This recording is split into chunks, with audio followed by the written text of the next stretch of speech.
Hey guys, welcome to this month's Top Floor. This month we welcome one of very special guests, someone very instrumental in both myself and Jake's day-to-day life.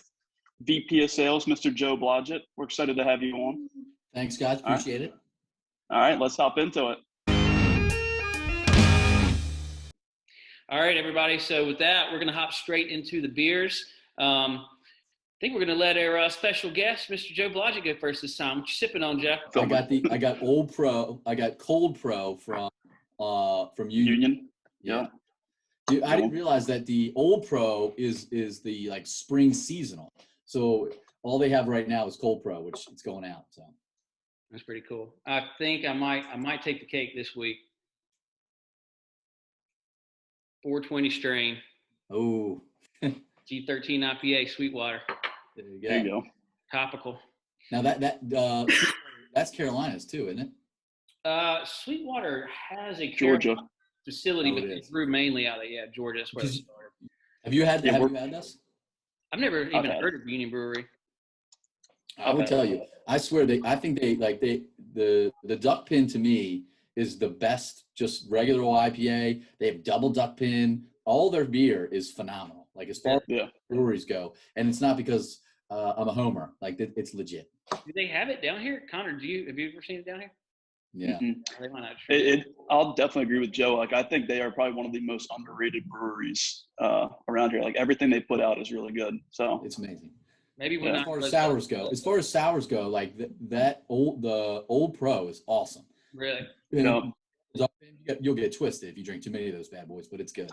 I'll have to try them out. I might. The only place I was thinking that I might have had one and probably just wouldn't even remember it was Sweaty Jetty when I was out there and got tossed for a wedding.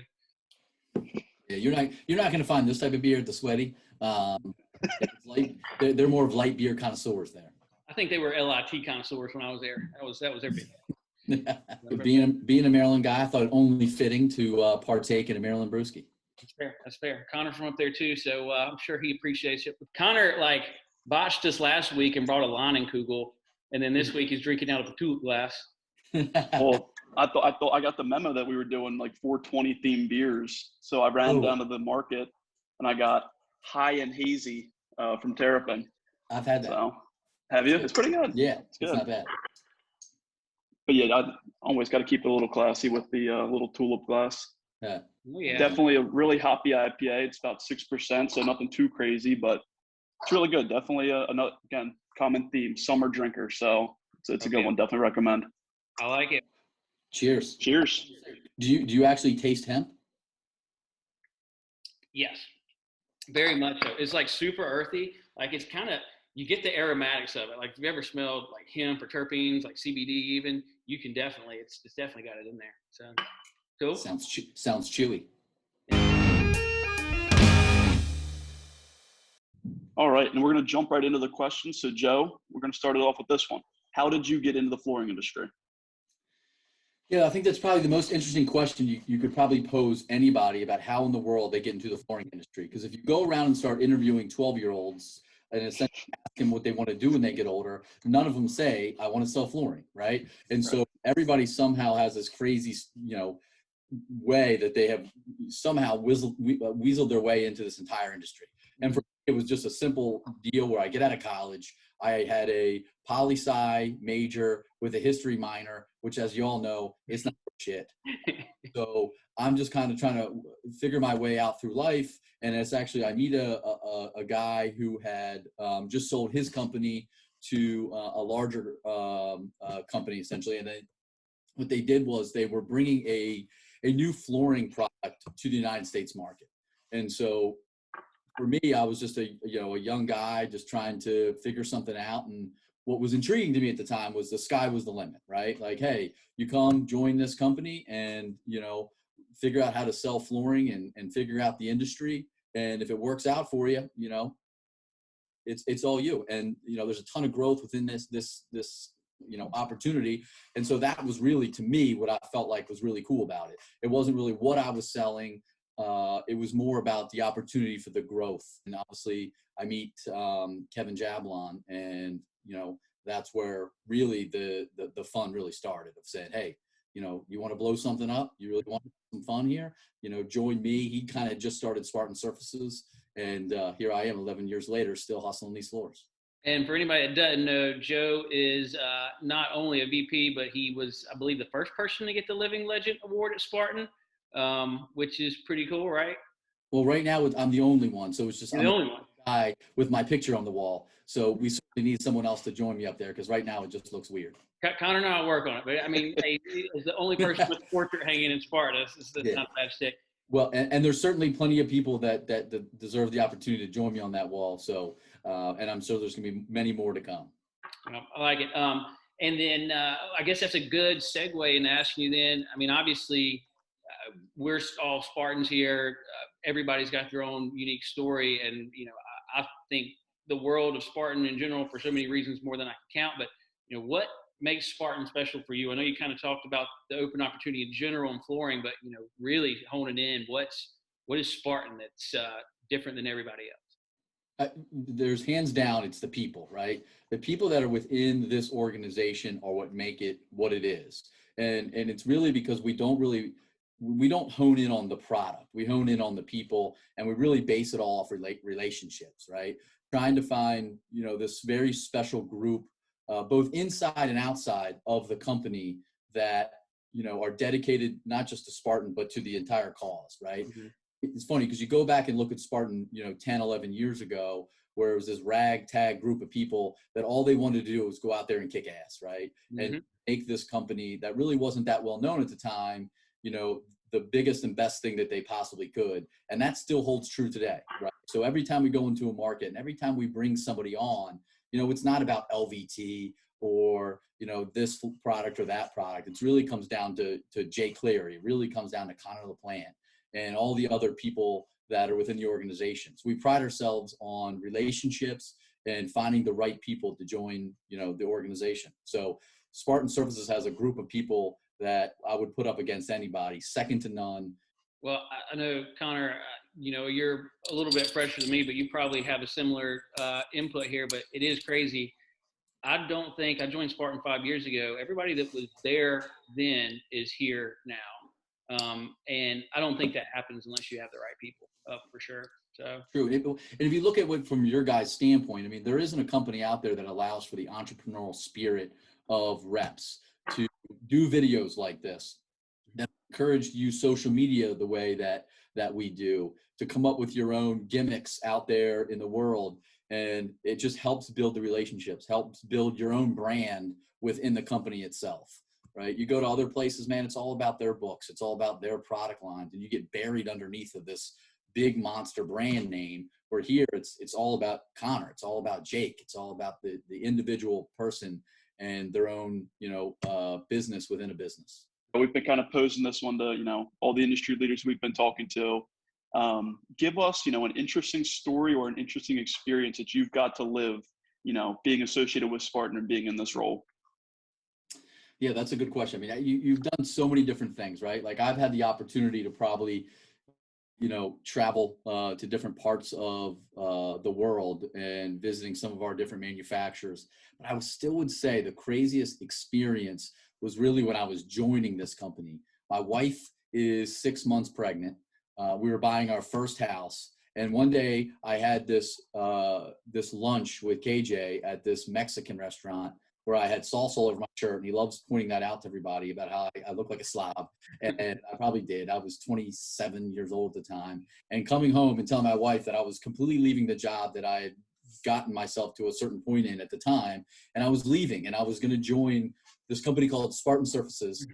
It was, at the time, it was just, you know, like 10 people, right? And that experience of just saying, hey, man, I just believe in what the whole mindset of this organization is going to be about. And to me, like, that experience was insane. And listen, a lot of times you take risks in life and you take chances and they don't necessarily pay off, but obviously this one did. And look where we are today, sitting here with you guys, and it's awesome. KJ does have that effect over you when you talk to him for like 5 minutes. Yeah, listen, he called me Michael Jordan a couple of times of flooring, kind of pumped up my ego like he normally does. You don't want to be there. You're the Jordan of flooring. Like, you're retiring too early. You need to join here. And I was like, yeah, you know what? You're right, man. I believe in what you're saying. It was over at that point. I will say, before we switch off to our closing time, say one of the coolest things I've ever got to do is Joe and I went cannonballing into a Finnish lake over in Finland at the Upo factory. Was it 2 years ago?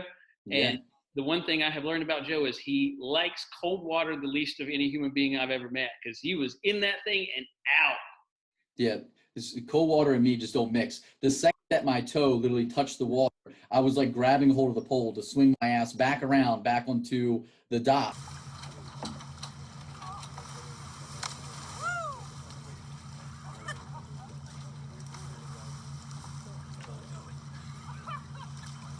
And the people that were just hanging around in the water, I'm like, you guys are crazy. And they had this little like makeshift hot tub that somebody like made.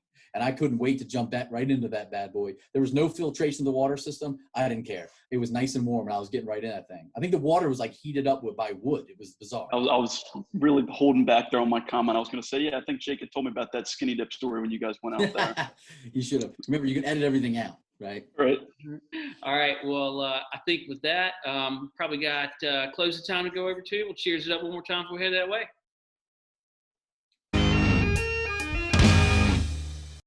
All right, guys, this wraps it up for another episode of Top Floor. Joe, thank you so much for coming on with us. Before we let you go, we got one more question. If we look ahead 5 years from now, what is going to look different and what is going to look the same about Spartan? Well, the easiest question, again, would always go back to the things that will be the same, right? The same will be that Spartan Surfaces can never get away from that relationship-driven aspect of this company and this organization, right? When you lose that, you really lose like the foundation of what it was built on and where all of our success has been driven. When you look at things that are in the marketplace nowadays, like Material Bank and things like that come at or come at the industry to really change it at its core, the one thing that can never be taken away is that the relationship is the most important aspect to everything that we do, right? So as long as we stay true to that whole part of it, we're good to go, and we're going to be as strong as ever. Agreed. Different? That's a pretty interesting question, right? Because it's got to be something that incorporates other aspects that are outside of what the norm is. We know one thing is products will come and go. We know that we're going to be in different territories and in different markets, but I really think that some of the things that are going to change just how we go to market, right? Like I figure things like Material Bank and utilizing the some of the different things that we've actually learned during COVID, right? Like different ways to develop those relationships, ways to utilize what we already have at our core will obviously be the main driving force that will really change just how we develop these relationships. So I think you're going to use things through technology that are going to allow for us to have more touches in our regions, in our spaces. I'm sure you guys all saw it. Did you guys see Brady's video? How good was that shit? Dude, That was good. That was really good. Dude, when he comes out of the shower, he's like, "Hey, how's it going?" Yeah. I didn't see you there. I was like, "Dude, this shit's hysterical." Dude, he was perfect on that. Probably the best one I think we've done so far. I thought so too. I was like, this thing. He wrote like a script. My expectations were high after you hyped it up on Thursday last week, Joe. I was like, damn. I was like, I got to see what he's bringing out. It was good. Yeah, definitely lived up to the hype. We've got a golden opportunity if Colin actually goes through with doing this skydiving event. It's happening. Strap a GoPro to him, and we got some footage going right there. He's just got to carry a hush core sample with him. Yeah, right. When he sent me the email where he was basically saying, like, when you talk a bunch of shit, like you're totally down with doing something, and then all of a sudden it becomes like, man, this is really going to go down. Like it was right. like I almost got a little nervous in my stomach. I was like, oh shit, like this thing's going to happen. Are you going to do it? Oh, hell yeah. But luckily, like, so, I would have the message like, yo, don't, whatever I say, don't listen to me. Just jump out of the plane. Right. Actually, I tried to skydive twice. And both times I showed up, the first time, beautiful day. And then all of a sudden these clouds roll in and they're like, they killed it. Right. And I was like, damn. So we all got these vouchers. And so we do it again, like 6 months later, same thing. Beautiful day, and then all of a sudden the wind starts like picking up. So they're like, guys, we got to cancel on you again. So you start to get in the back of your head. This was like years and years ago. You start to be like, you know what? Yeah, sketchy. Telling your boy not to be jumping out of this plane. So he was telling me all about it the other day, and then I come home and I'm flipping through Twitter and I see like an article pop up like third deadly skydiving accident in California in the last 2 months. And I'm like, Oh. I was about to send it to him, and I was like, no, I don't need to put that in his head. Exit it back out. Dude, I'll tell you one thing. You ain't got to worry about me being near that shit. We were watching, what was the thing, Free Solo last night. And this is how scared of heights I literally am. Just watching Free Solo, Jennifer looked over at me. She's like, "You all right?" She's like, "Lean up." The back of my shirt was drenched in sweat because I was sweating watching it. Well, then if you ever truly believe about facing your fears, right, of saying, I'm going to overcome this shit, jumping out of the plane would be it, right? This is one of those scenarios where if you think about skydiving, everybody who's involved, everybody who's there is going to remember this shit for eternity, right? Oh. So every time you walk into a design firm, you and that designer shared this moment in time where it was just so kick-ass. And good luck anybody beating you on that, right? So it's hard to say what it will be in 5 years, right? But I just know that a piece of technology or multiple pieces of technology are what's going to change the game for us all. I mean, and we've seen so much of that over the course of 12 months. Getting on a Zoom call and interacting with our clients almost seemed kind of silly when we first started doing it a year ago. Now it's so much the norm. So where everything was so face-to-face interactive, I think you're going to see more of Zoom and, you know, just different technological aspects to what we do. Absolutely. Well, I think it's definitely going to be interesting to see how it plays out in the next 5 years. And, you know, again, we thank you so much for joining us. And, you know, Jake and I, we're looking forward to next month, and we'll see you guys then. All right. Thanks, Joe. guys. Appreciate it, man. Cheers. Cheers. Thanks, Joe.